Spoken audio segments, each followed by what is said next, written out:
दोहरा लेखा प्रणाली, वार्षिक लेखांकन विधि, सार्वजनिक उपयोगिता वाली कंपनियों में भी खाते जो रहते हैं वो द्विप्रविष्टि प्रणाली के अनुसार ही बनाए जाते हैं।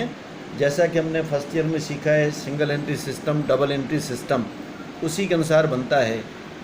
परंतु एनुअल अकाउंट जो रहते हैं, एनुअल अकाउंट में 4 प्रकार के अकाउंट बनाए जाते हैं और बैलेंस शीट। उसमें आपका पहला होता है आगम लेखा, रेवेन्यू अकाउंट। दूसरा होता है शुद्ध आगम लेखा, नेट रेवेन्यू अकाउंट। तीसरा होता है कैपिटल अकाउंट, पूंजी खाता। और चौथा होता है सामान्य स्थिति विवरण, जनरल बैलेंस शीट।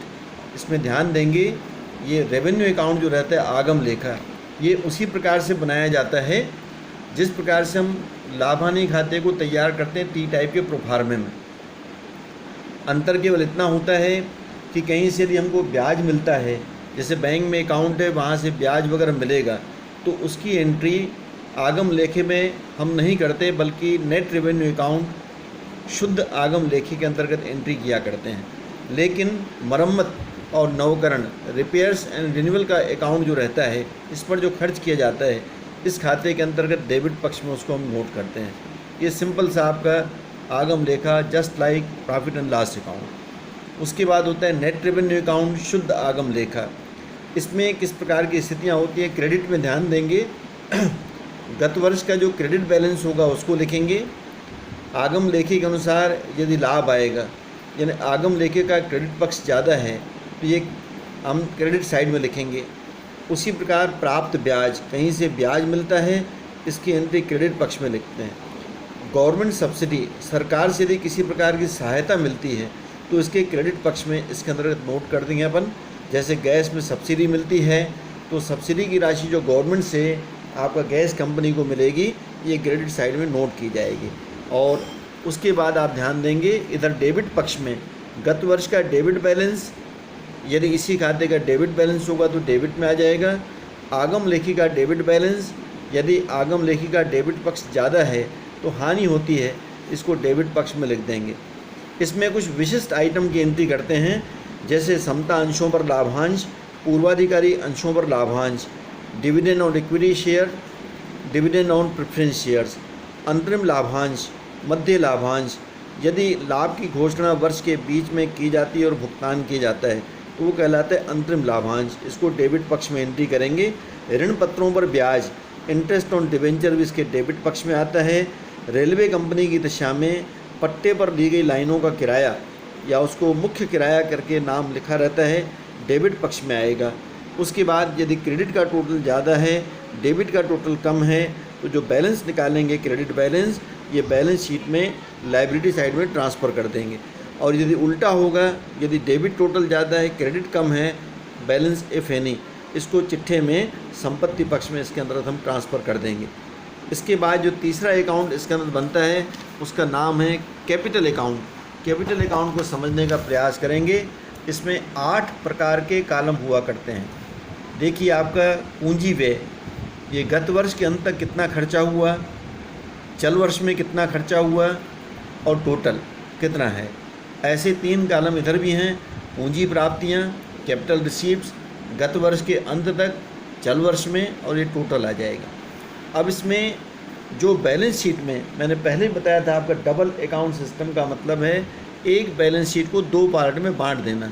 पहला होता है पूंजी पर प्राप्तियों और व्ययों का लेखा, तो इसमें अंश पूंजी, समता अंश पूंजी, पूर्वाधिकारी अंश पूंजी, ऋण पत्र और दीर्घकालीन ऋण इसके क्रेडिट पक्ष में नोट किया जाता है। उसी प्रकार डेबिट पक्ष में स्थायी संपत्तियां आपने पढ़ी हैं, भूमि, भवन, प्लांट, मशीन, मीटर, ट्रांसफार्मर, आपका विद्युत कंपनी की दशा में, भूमिगत नालियां जल कंपनी की दशा में, रेलवे लाइन, और एक होता है पार्लियामेंट एक्सपेंस, संसदीय व्यय। ये सब इसके डेबिट पक्ष में लिखे जाते हैं। अब ध्यान देंगे, ये 3 कॉलम में से ये यहाँ पर 2 कॉलम का टोटल हम इस प्रकार से बंद कर देते हैं। ये तीसरा कॉलम जो रहता है इसमें हम बैलेंस निकालते हैं। इधर भी आपका जहाँ तक आइटम आएंगे, ये 2 कॉलम को बंद कर दिए, तीसरे कॉलम में फिर से बैलेंस निकालते हैं।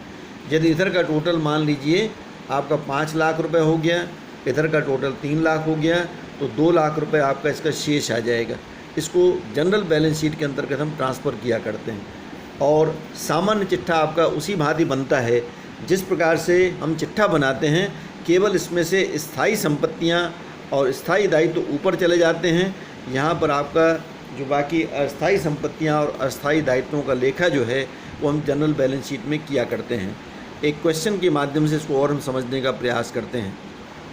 रेलवे कंपनी की दशा में पूंजी खाता और सामान्य चिट्ठा कैसे बनाया जाए, इसको पहले वाले आपको PDF फाइल में आप लोगों को भेजा है मैंने कल की डेट में। 31 मार्च 14 को समाप्त होने वाले 6 माह के लिए लिखा है डरहम रेलवे कंपनी का तलपट हमको दिया हुआ है। अब इसमें 3.5% पूर्वाधिकारी स्टॉक, समता स्टॉक, 4% ऋणपत्र स्टॉक, ये सब चीज़ें आपका क्रेडिट पक्ष में आ जाएंगी पूंजी खाते के। ये स्थायी दायित्व कहलाते हैं, ये क्रेडिट बैलेंस इसका दिया हुआ है। उसी प्रकार यातायात के लिए नए लौहपथ का निर्मित किए, उसके बाद आपका लौहपथ निर्माण की अवस्था में लौहपथ जो शुरू नहीं हुए, चालू रहतिया, इंजन डिब्बे इत्यादि आपका इसके अंतर्गत दिया हुआ है वर्किंग स्टॉक के रूप में। संयुक्त लौहपथ के लिए योगदान, ये सब चीज़ें जो हैं ये आपके इसके डेबिट पक्ष में आ जाएंगी पूंजी खाते के। इधर आप देख सकते हैं बना हुआ है, ये पूंजी खाते के डेबिट पक्ष में ये वर्किंग स्टॉक तक इसको इसके अंतर्गत नोट करेंगे। क्योंकि सारे बैलेंस जो हैं ये आपके वर्ष के अंत में इसके अंतर्गत दिए हुए हैं, तो इनको हम ये टोटल में लिखेंगे। ये 31 मार्च 14 को देखिए कि बैलेंस दिए हुए हैं। इस वजह से जो भी आइटम्स के नोट करेंगे ये पहले टोटल वाले में नोट करेंगे। करंट ईयर का फिगर आपको अलग दिया होगा, उसको हम निकालने का प्रयास करेंगे। इधर भी देख लीजिए आपके ये 3-4 आइटम जो बताया आपका क्रेडिट पक्ष में लिख देंगे। स्टॉक, पूर्वाधिकारी स्टॉक, ऋण पत्र आपका दिया हुआ है, प्रीमियम ऑन स्टॉक भी क्रेडिट पक्ष में आ जाएगा। उसके बाद आपको आते हैं ये जो नीचे दिया है अन्य कंपनियों द्वारा देय धन, ड्यू फ्रॉम अदर कंपनी, संपत्ति हो जाएगा। यदि डेबिट बैलेंस दिया संपत्ति में, ये आपका आउटस्टैंडिंग अकाउंट, विविध अदद खाते संपत्ति पक्ष में, अन्य कंपनियों को देय ऋण ये आपका दायित्व पक्ष में आ जाएगा। विविध व्यापारी लिखा है, ये आपका क्रेडिट बैलेंस दिया है लायबिलिटी साइड में। अग्नि बीमा कोष, सुपरमेशन कोष, शुद्ध रेवेन्यू खाते का क्रेडिट बैलेंस, तो ये चूंकि क्रेडिट बैलेंस है सब आपके ये लायबिलिटी साइड में इसके अंतर्गत नोट कर देंगे हर चीज़ को। ये जितने भी आप देख रहे हैं इधर आपका बैलेंस शीट में एसेट साइड में इसके अंतर्गत नोट कर देंगे। अब ये जो लिखा हुआ है आपका देखिए 6 माह की अवधि के दौरान 10,000 के 3.5% पूर्वाधिकार स्टॉक सम मूल्य पर निर्गमित किए गए। ये आपका करंट ईयर का फिगर है, तो ये हम इसमें पूर्वाधिकारी स्टॉक के सामने लिख देंगे। 3 लाख में 10,000 घटाकर 2,90,000 निकालेंगे। उसी प्रकार ये 25,000 के जो आपके अंश निर्गमित किए गए हैं 20,000, तो ये आप ये इसके अंतर्गत तो ये 5 लाख में 20,000 घटाने से 480 आ जाएगा। यानी पहले टोटल में नोट करेंगे, कभी कभी फिगर पिछले वर्ष का दिया रहता है, कभी कभी आपका टोटल दिया रहता है, तो उसमें इसको घटाना होता है। उसी प्रकार ये 2 लाख रुपए का डिबेंचर इसके अंतर्गत दिया हुआ है। आगे लिखा हुआ है आपका देखिए ये 20,000 समता स्टॉक 5% प्रीमियम पर निर्गमित किए गए, तो 20,000 का 5% निकाल देंगे 1,000। ये जो आपका 25,000 का प्रीमियम दिया हुआ है इसमें 1,000 करंट ईयर में आ जाएगा, बाकी 24,000 आपका गत वर्ष में लिख देंगे। जैसा कि मैंने बताया ये दोनों टोटल कॉलम को बंद कर देते हैं। यहाँ टोटल, इधर भी आपका टोटल कर लिया गया। अब इधर में ये 11,42,000 डेबिट टोटल हैं, क्रेडिट टोटल 11,25,000 घटा देंगे, 17,000 रुपये का आपका प्रॉफिट इसके अंतर्गत आ जाएगी, लॉस आ जाएगी। ये लॉस को जनरल बैलेंस शीट में हम एसेट साइड में नोट करेंगे। ये कैपिटल अकाउंट, इसका डेबिट बैलेंस। डेबिट बैलेंस कोई भी आपका एसेट साइड में आता है, क्रेडिट बैलेंस कोई भी रहेगा आपका इसमें लायबिलिटी साइड में नोट किया जाएगा। इस प्रकार से आज एक एग्जाम्पल मैंने पूंजी खाता और जनरल बैलेंस शीट कैसे बनाया जाए उसके बारे में आपको बतलाने का प्रयास किया है। Thank you.